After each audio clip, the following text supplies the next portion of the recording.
The displacement time graph of two moving particles makes angle 30 degree and 45 degree with time axis as shown in the figure, the ratio of their respective velocities. अपने थोड़ी देर पहले ही discuss किया कि position का time के respect में differentiation, या 1D में अगर मैं कहूँ तो डिस्प्लेसमेंट का टाइम के रेस्पेक्ट में डिफरेंशिएशन हमको इंस्टेंटेनियस वेलोसिटी देता है।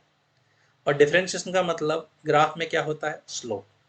अब यहाँ ds बाई dt कर रहे हैं तो स्लोप भी st ग्राफ का आएगा। तो वेलोसिटी निकालने के लिए क्या करेंगे अपन, slope of displacement time graph.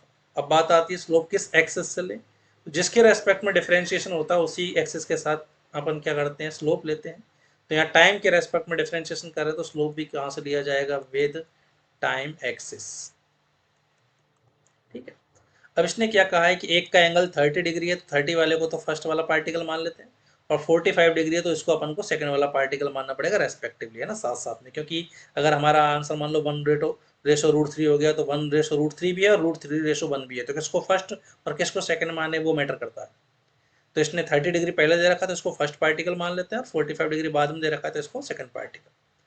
तो स्लोप के हिसाब से अगर मैं देखूं तो हमारे पास पार्टिकल नंबर 1 की वेलोसिटी क्या हो जाएगी, जो हमारे पास पार्टिकल नंबर 1 का टाइम एक्सिस के साथ स्लोप है, तो पार्टिकल 1 जो है उसका ग्राफ टाइम एक्सिस के साथ 30 डिग्री का एंगल बना रहा है, स्ट्रेट लाइन है, और स्ट्रेट लाइन का स्लोप हो जाएगा tan थीटा के हिसाब से tan 30। ठीक है। यूनिट्स कुछ नहीं बोल रखी है तो ऐसा यूनिट मान लेते हैं मीटर पर सेकेंड से। हालांकि रेशो में यूनिट्स वाला फैक्टर जो है वो कैंसिल ही हो जाना है। 2 वाले पार्टिकल की वेलोसिटी की अगर बात करूं तो उसका जो हमारे पास ग्राफ है वो टी एक्सिस के साथ 45 डिग्री का एंगल बना रहा है, तो इसका स्लोप हो गया tan 45, तो वेलोसिटी हो गई tan 45 मीटर पर सेकेंड। तो 1 की वेलोसिटी तो है 1/√3 मीटर पर सेकेंड, एंड 2 की वेलोसिटी हो गई tan 45 से 1 मीटर पर सेकेंड। तो यहाँ से velocity of 1 upon velocity of 2 का रेशो कितना आ गया, दोनों को डिवाइड कर दिया तो 1/√3। Correct answer will be fourth option. ठीक है।